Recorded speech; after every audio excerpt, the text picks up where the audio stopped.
नमस्कार दोस्तों, स्वागत है आपका एबी धार्मिक टीवी चैनल में। आज हम आपको बताएंगे तारा रानी की कथा। आइए जानते हैं कौन थी तारा देवी और उनके बारे में क्या है कथा। माँ भगवती को मानने वालों में से एक राजा स्पर्श भी थे। वो दिन रात उनकी पूजा अर्चना में लीन रहते थे। राजा को किसी चीज की कमी नहीं थी, बस उन्हें बच्चे की ख्वाहिश थी। सालों से बच्चा न होने के कारण राजा कुछ निराश रहा करते थे। एक दिन राजा की भक्ति से खुश होकर माँ भगवती ने सपने में आकर उसे 2 बेटी होने का वरदान दिया।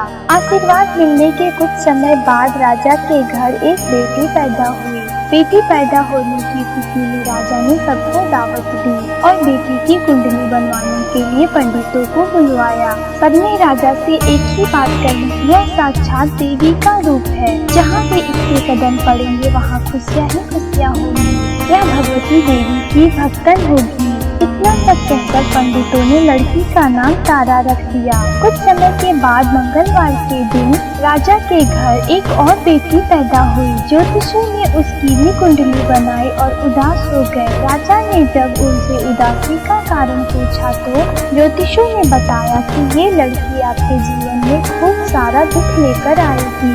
राजा ने ज्योतिषियों से पूछा कि आखिर मैंने ऐसे कौन से खराब कर्म किए थे कि इसने मेरे घर जन्म लिया है। ज्योतिषियों ने बताया कि आपकी दोनों बेटियां राजा इंद्र की अप्सराएं हुआ करती थी। इनमें से बड़ी बहन का नाम तारा और छोटी का नाम रुकमन था। एक दिन ये दोनों मिलकर धरती की सैर करने के लिए गयी। दोनों ने वहाँ पहुंचकर एकादशी के दिन का व्रत रखा। तारा ने अपनी छोटी बहन से कहा कि आज एकादशी का व्रत है, इसलिए बाजार जाकर कुछ ताजे फल ले आओ, लेकिन वहाँ कुछ खाना मत। रुकमन बाजार फल लेने के लिए चली गई। वहाँ उसे मछली के पकोड़े दिखे। उसने झट से उन्हें खा लिया और अपनी दीदी के लिए कुछ फल ले लिए। रुकमन से तारा ने पूछा कि तुम अपने लिए फल क्यों नहीं लाई। उसने जवाब दिया कि वो मछली के पकोड़े खाकर आई है। तारा ने गुस्से में कहा कि तुम पापिन हो, एकादशी के दिन तुम मछली खा ली। ऐसे खराब कर्म के लिए मैं तुम्हें छिपकली बनने का श्राप देती हूँ। अब उसी जंगल में तारा की बहन छिपकली बनकर रहने लगी। वहाँ एक जाने माने ऋषि गुरु गोरख भी अपने कुछ शिष्यों के साथ रहते थे।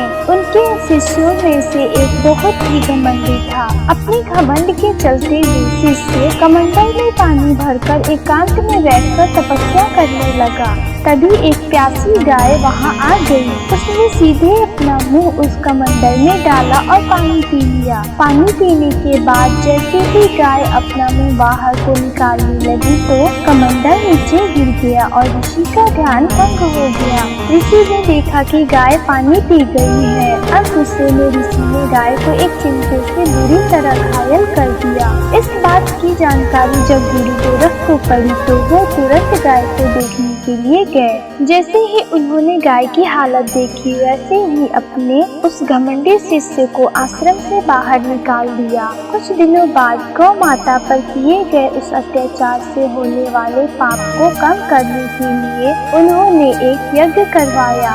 उस यज्ञ के बारे में गाय को चिमटे से मारने वाले घमंडी शिष्य को भी पता चला। वो सीधे पक्षी का रूप धारण करके यज्ञ स्थल पर गया और भोजन में अपनी चोट से मरा हुआ सांप डाल दिया। किसी को इस बात की खबर नहीं हुई। ये सब होते हुए तारा से श्राप मिलने वाली छिपकली रुकमन देख रही थी।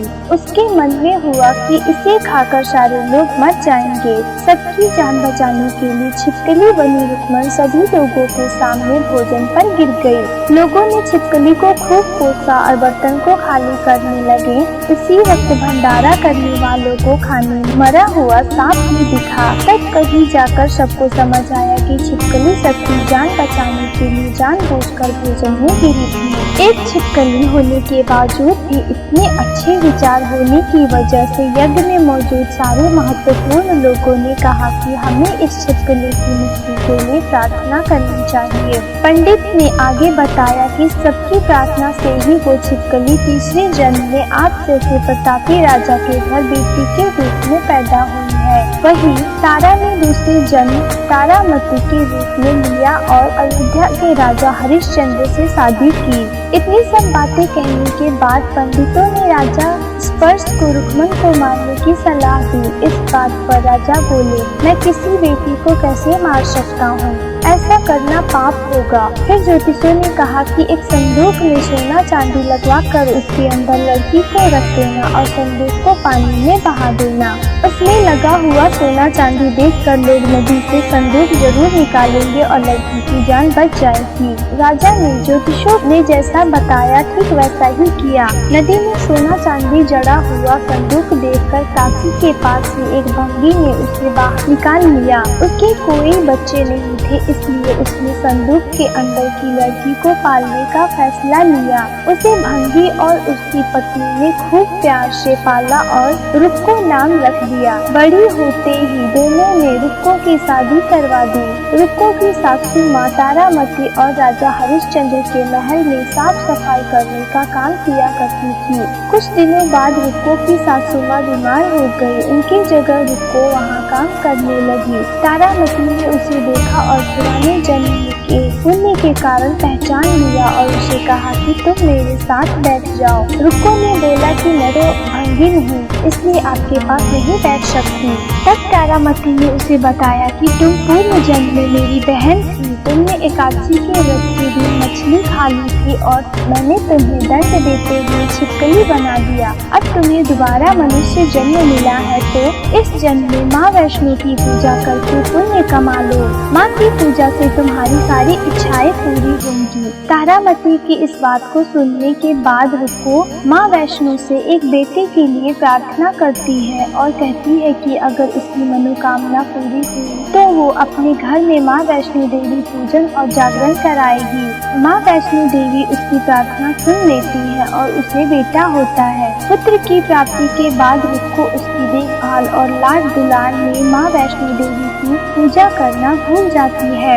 ऐसा होते होते 5 साल बीत गए और फिर एक दिन उस बच्चे को चेचक यानी माता निकल आती है। बच्चे की ऐसी स्थिति देखकर परेशान रुक्को अपनी पिछले जन्म की बहन तारामती के घर जाकर उन्हें इस समस्या के बारे में बताती है। तब तारामती ने पूछा कि तुमने माँ वैष्णो देवी की पूजा अर्चना में कोई गलती तो नहीं की। फिर रुक्को को याद आता है कि उसने माँ वैष्णो देवी का जागरण करने का प्रण लिया था। ये बात याद आते ही रुक्को को काफी पछतावा हुआ और मन में माँ से कहा कि बच्चे के ठीक होते ही वो अपने घर में जागरण कराएगी। अगले ही दिन उसका बेटा पूरी तरह ठीक हो जाता है। तभी रुक्को ने माता रानी के मंदिर जाकर पुजारियों को कहा कि मंगलवार के दिन घर में जागरण करवा दीजिए। रुक्को की बात सुनकर पंडित कहते हैं कि तुम यही 5 रुपए दे दो, तुम्हारे लिए हम मंदिर में ही जागरण करा देते हैं। रुक्को कहती है, मुझे पता है कि मैं चमारी हूँ, लेकिन आप मेरे घर आकर ही जागरण करवा दीजिए।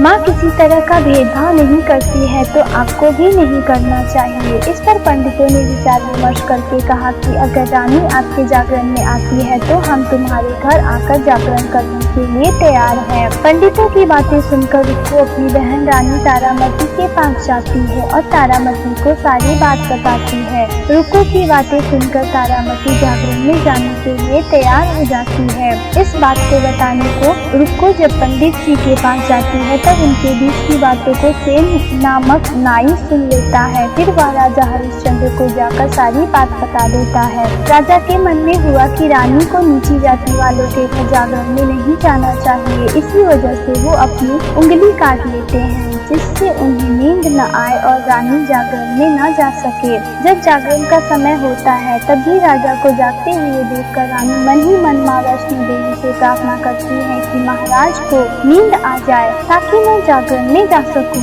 रानी की प्रार्थना के कुछ ही देर बाद राजा को नींद आ जाती है। फिर रानी तारामती रोशनदान में रस्सी बांधकर महल से नीचे आकर रुक्को के घर चली जाती है। इस जल्दबाजी में रास्ते में ही रानी को रेशमी रुमाल और और एक हाथ का कंगन गिर जाता है। इधर कुछ वक्त बाद राजा हरिश्चंद्र की नींद टूट जाती है। नींद खुलने पर रानी को अपने पास न देखकर राजा उसकी तलाश में निकल जाते हैं। रानी को ढूंढते ढूंढते उन्हें रानी का रुमाल और कंगन मिलता है। रानी की चीजों को अपने साथ लेकर राजा जागरण स्थल पहुँचते हैं और एक जगह चुपचाप बैठकर जागरण सुनने लगते हैं। माँ वैष्णो देवी की जयकारे के साथ जागरण खत्म होता है और सभी को प्रसाद दिया जाता है। तब रानी अपने हिस्से का प्रसाद को झोली में डाल देती है। रानी को ऐसा करने पर लोग उनसे पूछते हैं कि वो प्रसाद क्यों नहीं खा रही हैं? अगर आप प्रसाद का सेवन नहीं करती हैं तो जागरण में आए लोग भी प्रसाद नहीं खाएंगे। तब रानी बोलती है कि वह प्रसाद राजा के लिए था, अब आप मुझे प्रसाद दीजिए। फिर अपने लिए प्रसाद लेकर रानी सबके सामने उसे खा लेती है। रानी के प्रसाद खाते ही जागरण में मौजूद सभी भक्तों ने प्रसाद खाया। उसके बाद रानी महल के लिए निकल जाती है। तभी रास्ते में ही राजा उन्हें रोक कर पूछते हैं कि तुमने नीच जाति के घर प्रसाद खाकर खुद को अपवित्र कर लिया है। तुमने मेरे लिए भी प्रसाद रखा है, अब तुम उससे मुझे भी अपवित्र करना चाहती हो। अब मैं तुम्हें अपनी महल नहीं लेकर जा सकता। यह बोलते हुए जब राजा रानी की झोली को देखता है तब उन्हें प्रसाद की जगह गुलाब, चंपा जैसे अनेक फूल और कच्चा चावल व सुपारियां नजर दिखती है। इस चमत्कार को देखकर राजा हैरान हो जाते हैं। फिर राजा चुपचाप रानी को अपने साथ लेकर महल पहुंचते हैं। वहां रानी बिना माचिस के ही माता रानी के सामने दीप जलाकर राजा हरिश्चंद्र को हैरान कर देती है। फिर रानी बोलती है कि माता के दर्शन करने के लिए बहुत बड़ा त्याग करना पड़ता है। इसके लिए आपको अपने बेटे रोहित की बलि देनी होगी, तभी माँ दुर्गा आपको साक्षात दर्शन देंगी। यह सुनकर राजा के मन में माँ के दर्शन की इच्छा होने लगती है, जिसके लिए राजा अपने पुत्र की बलि दे देते हैं। बलि देने के बाद माँ दुर्गा शेर पर सवार होकर प्रकट हो जाती हैं। उन्हें देखकर राजा हरिश्चंद्र काफी खुश हो गए और माँ दुर्गा ने तुरंत राजा के बेटे को दोबारा जिंदा कर दिया। इस चमत्कार को देखकर राजा हरिश्चंद्र खुश हो गए। तभी राजा ने माँ की पूरी विधि से पूजा करके उनसे गलतियों की माफी मांगी। माँ दुर्गा ने भी राजा को खुश रहने का आशीर्वाद दिया और अंतर्ध्यान हो गई। तब राजा ने तारा रानी से कहा कि मैं बहुत खुश हूँ कि मुझे पत्नी के रूप में आप मिली है। फिर राजा हरिश्चंद्र, तारा रानी और रुक्मणी तीनों अपनी मनुष्य योनि से छुटकारा पाकर देवलोक में चले जाते हैं। इस कहानी से हमें ये सीख मिलती है कि तारा रानी व्रत कथा जीवन में श्रेष्ठ कर्म करने की सीख देती है। बुरे कर्मों के फल इंसान को भोगने ही पड़ते हैं। आशा करती हूँ आपको ये कहानी पसंद आई होगी। धन्यवाद।